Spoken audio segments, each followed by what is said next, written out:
Worley with the 757 House Whisperer Show, coming at you every Wednesday night from 6 p.m. to 7 p.m. We are excited to be here tonight in this crazy heated I don't know how hot hell is, but I have a feeling it's warmer than it is today, but it's hot, bro. Very hot. I mean, my sweat is sweating. Going up the interstate, not sitting, somewhere in the sun, but my truck's riding up the interstate yesterday. 105 was in hottest I ever seen it, in the temperature readout. And it's been over 100 every day this week somewhere. So a buddy of mine lives in Ohio, and he sent me a picture of his thing. He opened up his car, turned the car on. He just wanted to see how hot it was. It was 135 degrees when he turned this unit he turned his car on. 135. That's crazy, man. So it's not just our state. It's it sounds like most states, but this is the one we're worried about, right? Yeah, yeah. I am sure we're going to get some calls in tonight. I've got some text messages already with questions about, my air conditioner. We actually got some pictures today from a friend of mine, Adam's father-in-law. Sent me pictures of his unit, and he goes, I'm thinking I need a new one. And it literally caught on fire. Like, I guess that thing was hot to go. I've never, it didn't like implode because it's been running so long. I'm not trying to imply that, but something went really bad. Wires touched something, but I'll show you. Who are you? Pictures. I was going into air conditioning. I wasn't ready to introduce myself. I'm a secret heating and air guy. So, because I have people calling me that I'm not friends with. People that don't like me are actually calling me. I know. That's why we're locking the front door now, right? People that don't like me still call me on days like today, right? So I am Chuck Worley. I am the owner and founder of Worley's Home Services. We do heating and air conditioning and electrical, plumbing, crawl space encapsulation, spray foam insulation, which I will tell you, spray foam is phenomenal. I just remodeled my whole house and spray foamed the walls and the ceiling and everything. And I keep my house, people are not going to believe this. It was 77 in my house last night and very comfortable. Yeah. 77. Well, the one you did for me. There's no humidity. 5 years ago. There's no humidity in the house. Both of them trains, and they're running like a champ. People think we're trying to control temperature. We're not. Humidity. What makes a fat man sweat, and I'm a fat man, right? I'm a chubby guy. What makes you sweat is humidity, not temperature. So that's right. I was in a house this week that the temperature was 74, and on the 96 degree day is good for this area. Our design temperatures, and people are going to be probably calling in asking questions about this, but the design temperature for this area is 95 outside, 75 inside. So if you're getting it down into the 70s on these hot days, just by the grace of God, just say thank you. Your unit is working. I had another buddy of mine text me at 10 o'clock the other night. His unit hadn't run for an hour, and it was 88 degrees. So we've had people calling in saying, hey, look, I'm not sure my unit's working. It is. If it's in the mid 70s, it is working. It is probably doing all it possibly can do. The problem is if you're getting it down below 70 degrees, you're going to start dealing with mold and mildew issues when you start putting your temperature down below 70 degrees. And when it comes back up outside, you're running short cycle. That's correct. And then your moisture is killing you. Yeah, because the system's too big. Getting in your clothes. Yeah, if you're able to get it under 70 degrees when it's this hot outside, your system is probably a little bit oversized. But let's introduce everybody. I know we're going to have some air conditioning questions. We do have a giveaway. We always give our $5 gift card out every week for anybody that calls in and asks a question or answers our trivia. The trivia question I'm going to send, I'm going to test how old people are. My dad, when I asked him for air conditioning in my truck, he said, you already got 260 air conditioning. So for anybody that wants to answer that trivia question, what is 260 air conditioning? And it's not Freon. It's not R260. It's 260 air conditioning and a 1973 F100. So let's everybody introduce ourselves. I'll introduce Albin with Albin Co. He does the remodeling. I told you guys he just did a phenomenal job on my house. So remodeling houses, new construction, anything construction, our man Albin can handle it. So you guys want to introduce? Yep. My name is Michael Davenport, CVP Windows and Doors.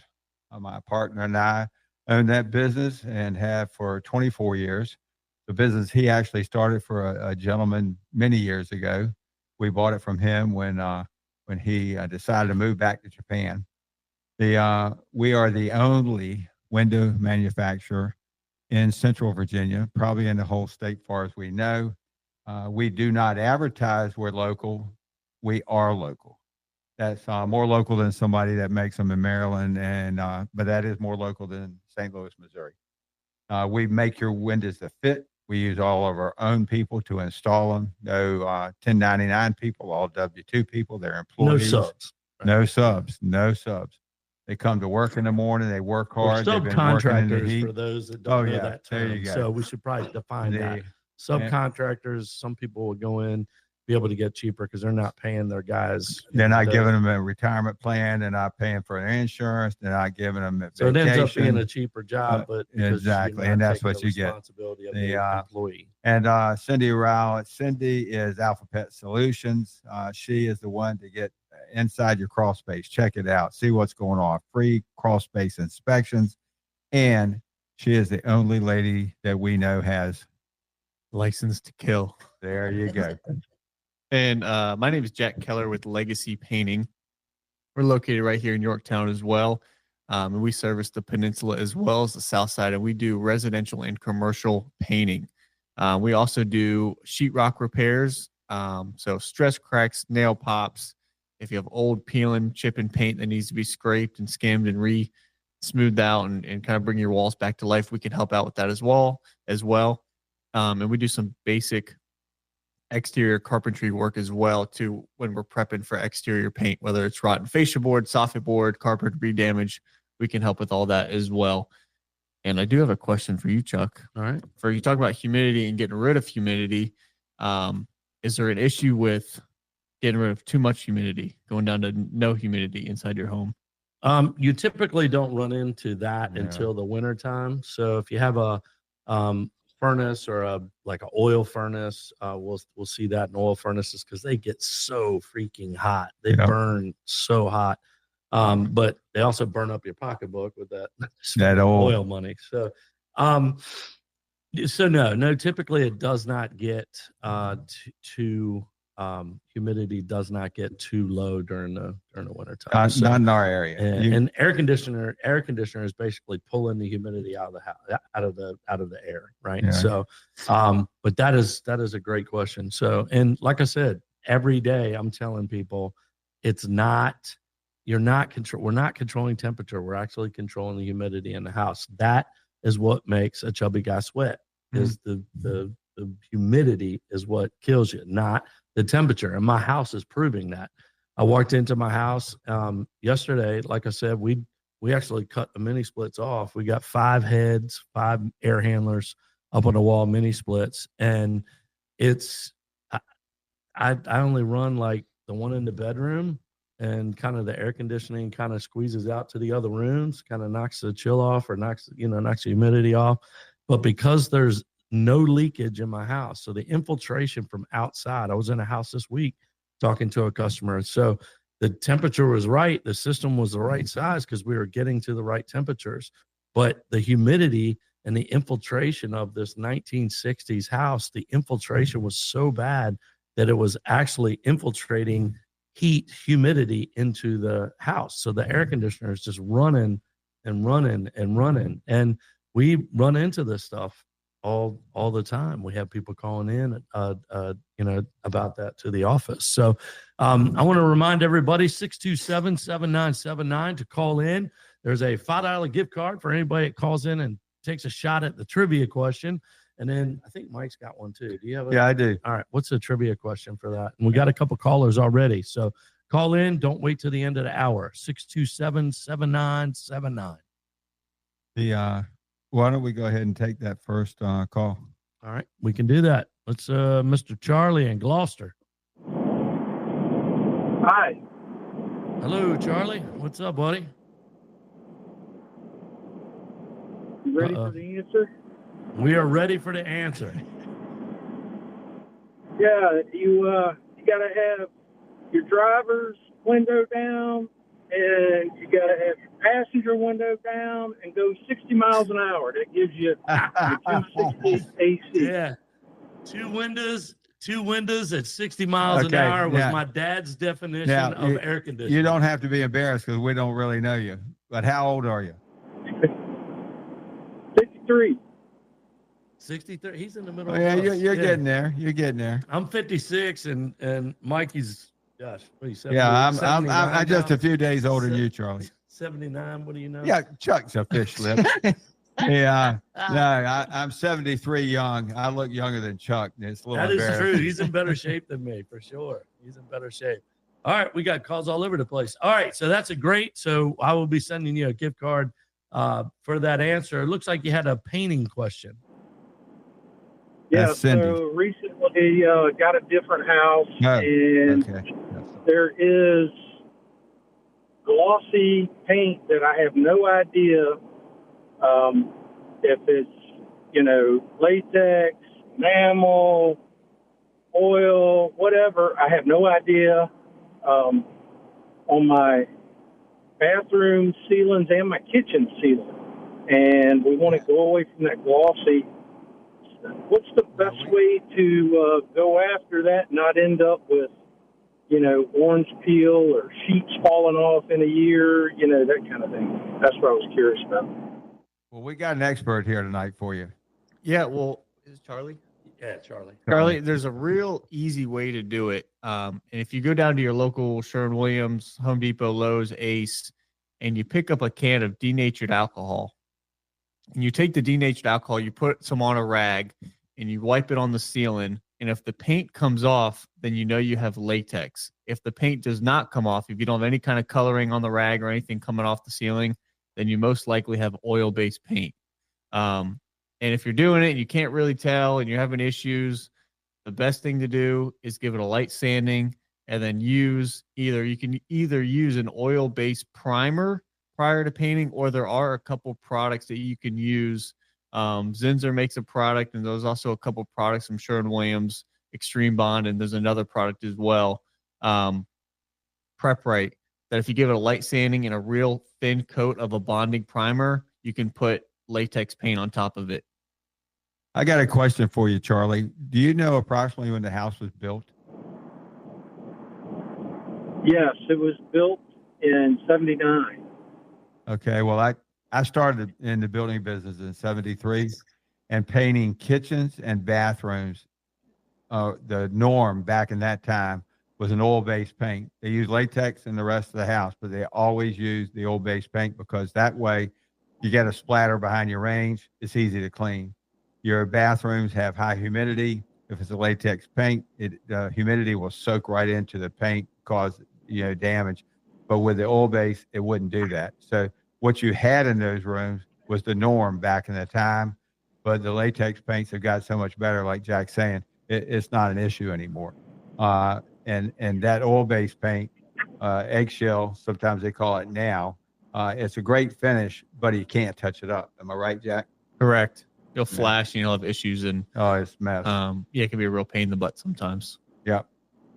Yeah, that was a great question. Thank you for calling in. I always like to remind people that they call in. Look, you're calling in asking questions about problems with your house, and we have got thousands of listeners listening to us every week. You're not just helping yourself, you're actually helping your friends and neighbors that you don't know. I mean, there's thousands of listeners every week that listen to the show to get good, kind of DIY or whatever, if they want to do it themselves. We're very, I kind of, as a way to give back to the community, homeowners and the community that have given us so much in business. I like to kind of, what do we call that? A public service announcement show, like giving back to the homeowners that have given us so much in business. And we're very grateful. So I like to be able to help. And all of us have been helping people one at a time for the last 20, 30 years, except for Jack.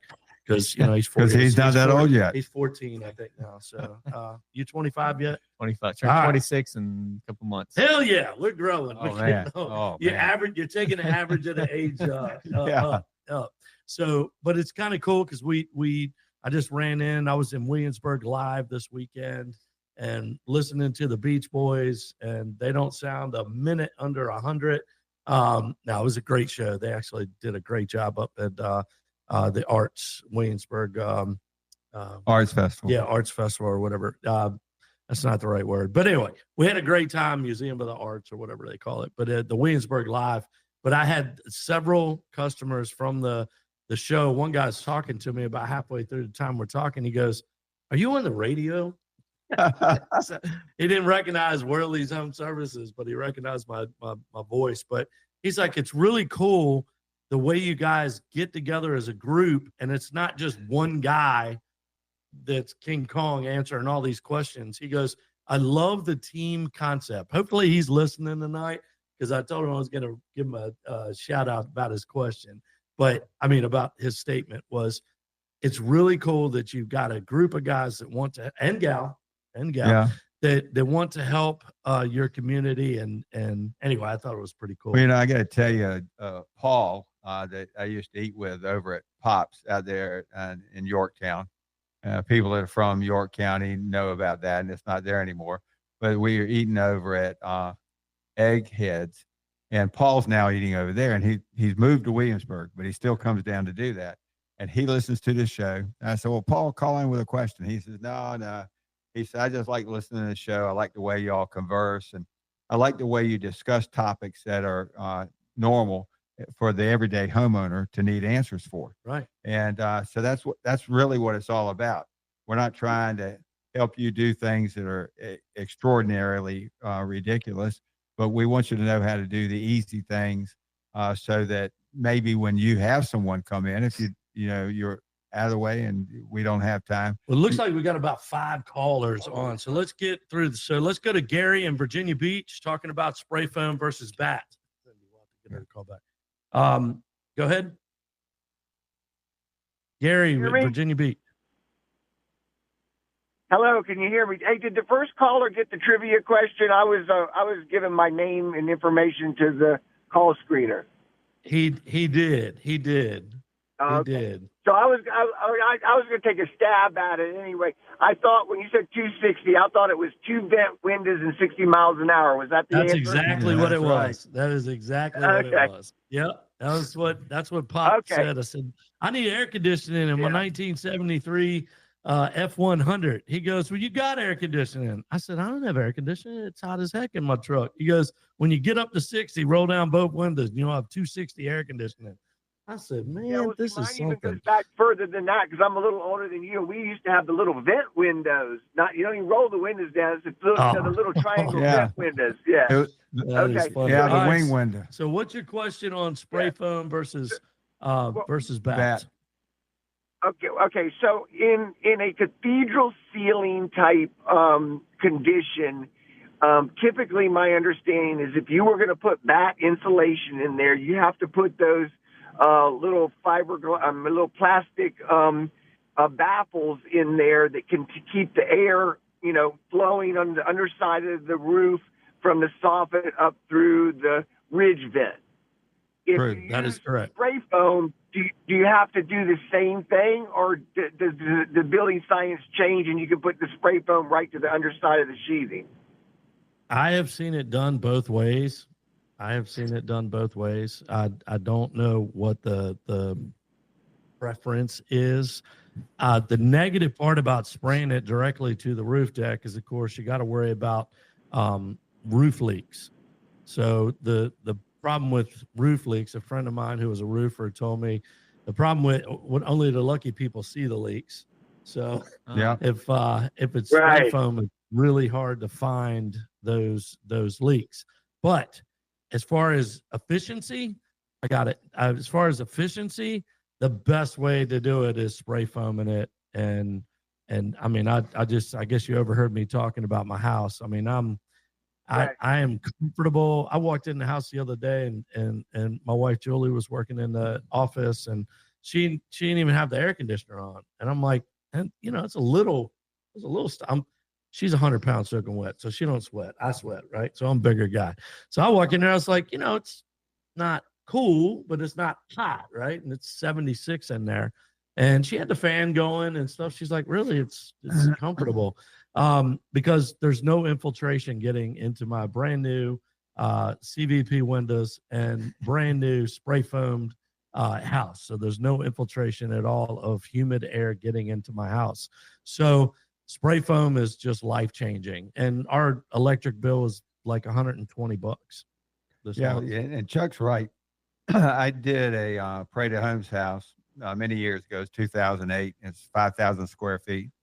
And we encapsulated the crawl space. We encapsulated the attic. And we did foam in the sidewalls. And the lady that moved in there liked the extreme temperatures. She liked it very, very cold in the summer and very hot in the winter. And her average utility bills, and I kept a record of it for the first 2 years, her average utility bills were less than $140 a month for 5,000 square feet. Because the spray foam totally seals your home. And so you don't have to keep putting heat in it. Yeah, exactly. The heat doesn't leave. You know, I had a buddy of mine that spray foam to put a new furnace in. He goes, man, my furnace isn't running that much anymore. I said, what do you mean? Are you cold? He goes, no, it just doesn't come on anymore. Like, he's like, the other one, it just ran all day. I said, well, what's happening is the heat goes into the house and then leaves through your attic because heat rises, right? So it's leaving through your attic. We spray foamed your ceiling, so no heat is leaving the house. It's just staying in the house. So, hey, thanks a lot for the call. I really appreciate. That's a great question about spray foam.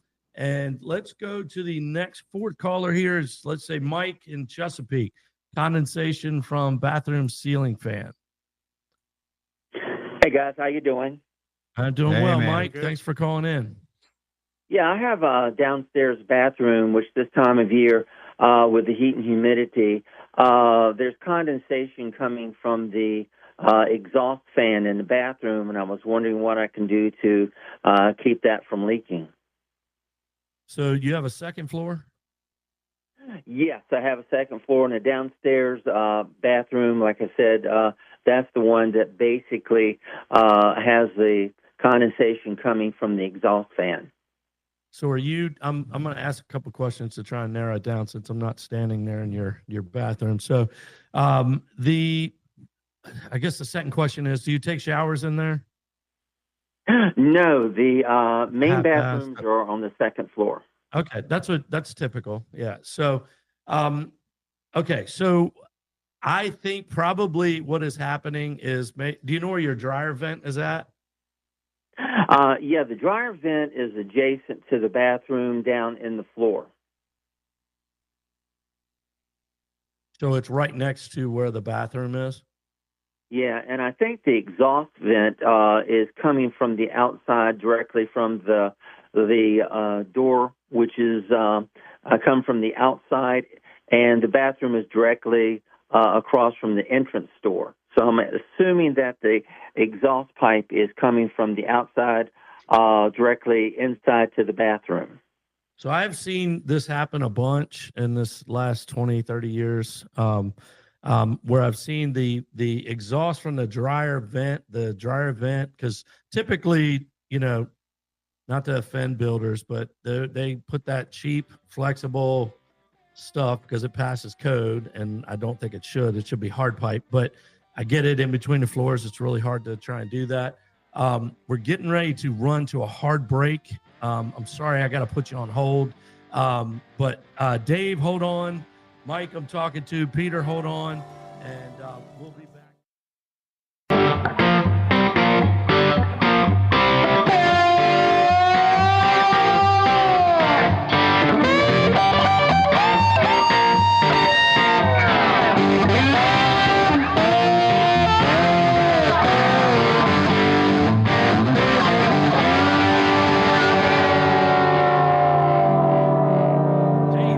Chuck Worley with the 757 House Whisperer Show. We have had a bunch of calls in on, I mean, everything from paint to spray foam to condensation to hot attics to Dave, hold on for a second. Peter, you guys are up next, and let me finish this out with Mike. Mike, you still there? Yes, I am.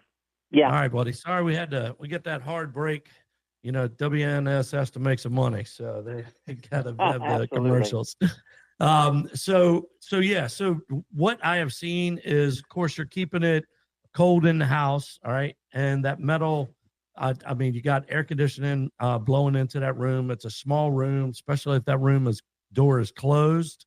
I've had people open the door, and it's been enough that the dew point doesn't hit, because you keeping it cold in that room, especially it being a really small room, what happens is the humidity or the heat coming off of the dryer vent that literally could be, going right past the air conditioning, touching that dryer vent, or excuse me, the bath fan. Sorry, got my words all tied up.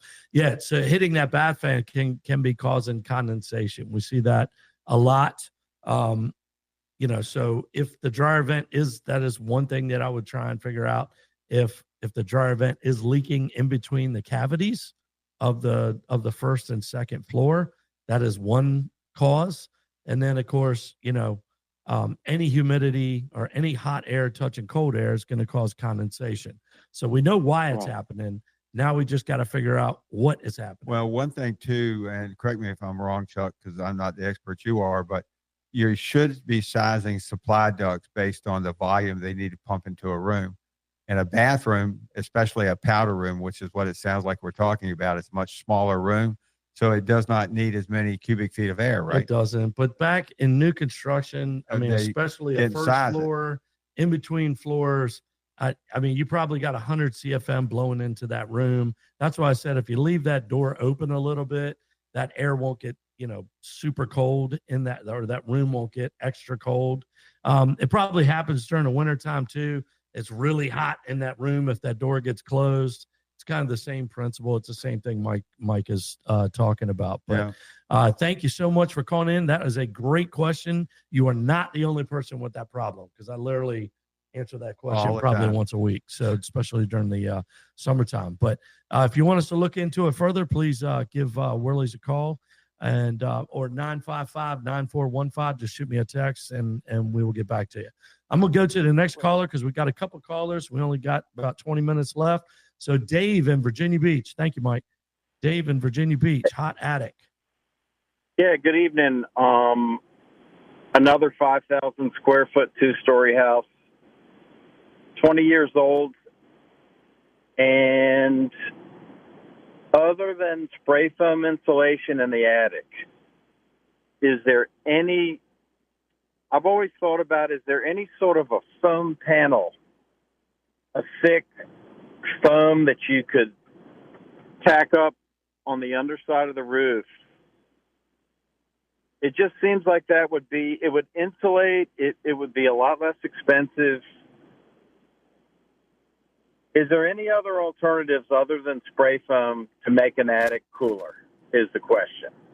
Substantially cooler. Let me ask one quick question. Is this, you're talking about open truss or rafter type situation, or is it a finished area or what? Yep. It's open. So all you're trying to do is make it more reasonably as far as temperature goes, because you have stuff up there like Christmas decoration or something that may melt together because of the extreme heat. Is that what you're talking about? Forget all that. So it's open rafter. You can walk around. It's a big, it's a big pitch roof. It's got the fiberglass insulation, sprayed all over in there, and the AC ducts are laying up there on the floor of the attic. So is there any other option? Because spray foam, I know it's expensive. It's such a big house. I'm 60 right now. I'm going to stay there as long as possible. You tell me. Any other options? So I have seen foam board installed. on the back of, I'm trying to remember where the hell I had that, but I know I saw it. I'm pretty sure I was in Williamsburg, and a guy from up north came down and did it. He did it himself. And I just kind of shook my head. I'm like, okay, well, I hadn't seen that ever. Like, I was about 20 years ago, and it has to work, right? The science tells us if we stop the infiltration of it coming in, it will slow it down. It is labor intensive. So I will tell you, because we do encapsulated crawl spaces. So, we use foam board on the sidewalls of the crawl spaces now, because we pull permits, which not every crawl space guy is the same. Not everybody pulls permits, but so the benefit of using the foam board is it's cheaper than spray foam, but the labor doubles. So spray foam is faster, but it's more expensive. So it's kind of a 6 of one, half a dozen of another. But what we do is, and then of course you have to worry about ventilation in the attic, right? So a lot of people will put a ridge vent in the attic. Hopefully you have a ridge vent. Do you know if you do or not? Power vents. Okay, so not the most efficient way to do it. A ridge vent running across the entire roof line, and then having soffit openings on the bottom of the roof, right by where your gutter is, that little space between where the roof kind of goes past the house. That's called a soffit, right? Yep, that's correct. Soffit area. So if you don't have open areas there, it doesn't matter how big your fans are or how big your ridge vent is. If you don't have soffit openings, that is why your attic. What's your attic temperature now? Do you know? The last guy that went up there, I never saw him again, so he might have vaporized. All right, so he just internal combustion. He just blew up. So, So if you don't have the right ventilation in the attic, right, because the design is to open up the soffits at the bottom, and then that heat comes in, even though it's hot air, it still cools off the back of the shingles. And of course, heat rises, so all that hot air is going out of the house. So that's what's giving you your ventilation. Let me tell you something about power fans. Power fans will pull, let's say it's a 300 CFM fan. It doesn't know if it's pulling hot, humid, cold, air-conditioned air. It doesn't know anything except my job is to pull 400 CFM. So if we have a negative pressure in our attic space, and we have a pull-down staircase that's, loose. We got recessed can lights. We got ceiling fans where there's holes around the ceiling fans. It will pull air conditioning out of the house to get the 400 CFM out of the fan. So sometimes you're actually making your air conditioner work twice as hard because you got power fans pulling air conditioning out of your house. Does that make sense? So if kind of remember science class, you got a negative pressure room and a positive pressure room.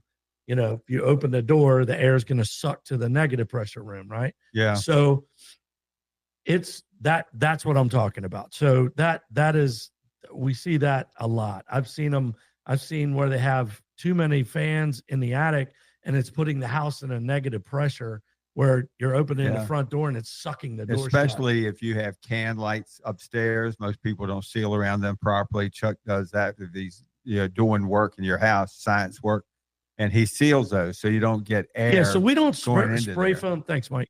We don't necessarily spray foam the roof deck. I mean, we can, but it's not really what I recommend. I recommend sucking out the insulation, spray foaming every single joint opening where the sheetrock comes and to the 2x4s and the framing and that's what I spray foam. I spray foam everything I can possibly see. So I suck the insulation out so I can see every nook and cranny up in that attic. I'm spray foaming recessed can lights. I'm spray foaming all that. And then I'm blowing in R50 cellulose in the attic. And you will notice significant difference in your air conditioning on the second floor. One thing too that will make a significant difference, and you can look this up on the internet, putting in energy saving windows today, low E, is the deal. Dual glaze will save you somewhere in your energy cost over the period of a year, 21 to 23%. That is substantial. It is something that's immediate. It's something that makes it more livable. Sometimes we talk to people about changing their windows, and they say, "Yeah, I don't know. I'm going to wait. I'm not going to do that expense now because I'm going to sell my house in a few years." Well, here's the deal. The home inspectors today, they look at three things when they're looking at a house really, really hard. One of them is a roof, one of them is a heating system, and one of them are the windows. Yeah, any one of those three that has any age on it, they're recommending it, changing it. And the poor person has been living in that house for some years before they decided to sell it, has been living in an uncomfortable situation. They're not getting the most out of their home as far as enjoying it. They've got a heating system that's not efficient. They have a roof that looks horrible. And then there's one other thing that is the windows. The windows fog up. They live with it. The windows are not energy efficient. So it's three big things. And most of them, we got Peter on the line. Looks like he's got kind of the same question about the attic and ridge vent, which is really important for ventilating that attic. So you only have three choices. You can spray foam, seal, the actual ceiling. You can cut in more ventilation in your soffit and your ridge vent. Make sure you're, or I would add a ridge vent. And I know there's roofers that will come after the fact and do it correctly, because that is the right way to do it. Well, it definitely is. It's but yeah, and again, I want to thank you for calling in. You are helping other people with the same similar questions. So it's really cool that we're able to help more than just one person tonight. It's been I appreciate you calling in, and we will send you that gift card for calling in. Thank you. That was a great question. Yeah, ridge vents. And then Peter, let's go to Peter in Virginia Beach about ridge vents. Yes, hi, good evening, guys. Thank you for all your help. Thanks for holding on there, Peter. You were like 5 or 6 caller, and we're trying to fit everybody in. So thank you for holding on. Sure. So I just wanted to chime in on the last caller. About 20 years ago, I put a product called Reflective, and it is a rolled bubble wrap foil that you put on the bottom side of the roof on the rafters. And I spent a whole winter doing that job. And immediately when I got to the summer, I had about a 20-degree lower temperature. So it was a DIY job. Yeah. It was a pain in the butt, but I did it in the winter, so I wasn't killing myself. So the only negative parts. Go ahead. Now my problem is, of course, I have my original roof. We're at 27 years on a 25-year roof. I do not have the ridge vent. What I have is the power vent and 3 or 4 holes there. So I'm hoping to get through this summer season, maybe do the roof after the hurricane season. And so I definitely want to know, about the ridge vent. It seemed to be from conversation that that's the way we need to go in the future, correct? I mean, that's the most energy. Yeah, it's the most energy efficient way to do it, because, power fans, they cost electricity to turn on and off. So it is the most efficient way. It is because every single joist and space along that ridge vent gets vented, right? So as long as your soffit is open on every single, so how do you explain that? Just along the soffit, normally there are vents. If you have someone come in, they'll cut in a 2-inch wide vent all the way down the drip edge portion of your house, right behind your gutters. And it's back up underneath that flat part behind the gutter. The ridge vent goes across the top. Now think about it.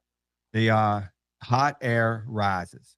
It works without using any electricity. It's extremely efficient.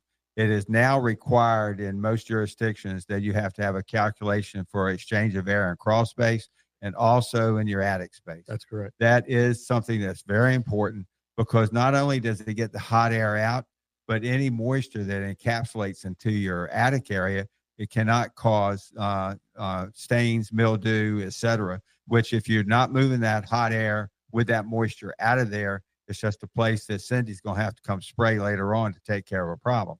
Mold, so the mold issue. So you want to make sure that air is moving. And if you have low ventilation access and high ventilation, it's the best system. everything goes out. You're not spending money in electricity, running an attic fan or having a turbine fan on the top of your house. And I've been using that system when I worked for a national builder in the 70s, is when it first came out around 76, 7. And it really became popular in the industry and required in the industry. Back in the 80s and 90s, it became a code issue to where you had to have the calculation to show what kind of venting you were having. Yeah. The only negative thing that I have to say about I know exactly what you're talking about. Those, the foil stuff. The problem is that I've seen is when you have one tear, one rip in that section, that whole section between the joists is not insulated at all. It's not, it's totally destroys the vapor barrier that you're using. So yes, I agree with you. I have seen it. I do know that there was a local company that's no longer to be around, thank God, would charge $20-some thousand for that vapor barrier. And they do just it. Wasn't worth it. The problem is you're up there, you're moving boxes, you tear it, you don't realize it. So there are some negatives to it, but I 100% agree that will drop the temperature significantly. But I don't think it's a long-term solution. So, but thank you for calling in. I appreciate the information. And like I said, other people, other listeners have the same questions that you're asking. So it's really cool that we're able to help you as well as helping others. I see it. So, anyway, wow, that was a busy night. 7 callers, pretty quick. You want to get Cindy back and ask her? She's in an airplane. Yeah. Oh, that's right. Oh, she is. That's right. Yeah. Yeah. So what was her question? About I don't know. She didn't specify, I don't think. Yeah, it was a sheetrock question, but I don't remember what it was. Cindy is on the show with us. Yeah, And she is she out had on drywall, ceiling, joint. Yep. Yeah. What was it? Oh, drywall sealing tape. It was peeling at the corners. Yeah, that's definitely a humidity issue in the house. Well, it's two things. It could be humidity, but one of the things is if they don't have a good coat of mud behind the tape, it won't bond good between the tape. Explain and the mud. question again. I was trying to read it. The guy had a question about the tape popping off. You put the mud in behind it. The mud is what the sheetrock's actually made of, but this is what you use to finish it. You put tape on it, which covers the joint, so it doesn't like you got 50 million cracks in your house. You pull that tape down tight, and it squeezes out some of the sheetrock mud, and it makes a nice fit joint that looks good. Then they put a heavy coat and a skim coat on top of it. Then Jack comes in after it's been sanded out, and he puts paint on it, and it's a beautiful fit. And we actually help with the sheetrock repairs as well, Mike. And Jack's a man of all talents on all trades, and he ain't but 25 years old. He is the man of the hour as the youngster on the team. Well, thank you, Mike. Tell him who you are. Well, yeah. Well, my name is Jack Keller. I own Legacy Painting. We're right here in Yorktown, but service all the peninsula as well as the south side. So if you have any of those stress cracks, nail pop, stuff like that, and you're just curious on what it may take or the process, feel free to give us a call. We're more than happy to sit on the phone with you and maybe help walk through the process with you and kind of give you some tips as well. Because it is something you can do by yourself, but it is nice having a professional as well. CVP Windows and Doors right here in Newport News, the only window manufacturer in Hampton Roads. Cindy Rao, Alpha Pest Solutions. She'll give you a free inspection. And Albin with Albin Co. Remodeling. And then I am Chuck Worley with Worley's Home Services. We do heating and air conditioning, electrical, and plumbing. And we are done for the evening. Well, it's a wrap, people. Great calls. See you next week. 6 great questions, 7 great calls in tonight. Thank you guys for calling in. Thank you guys. And helping your neighbors. See you next week. See you, Damien.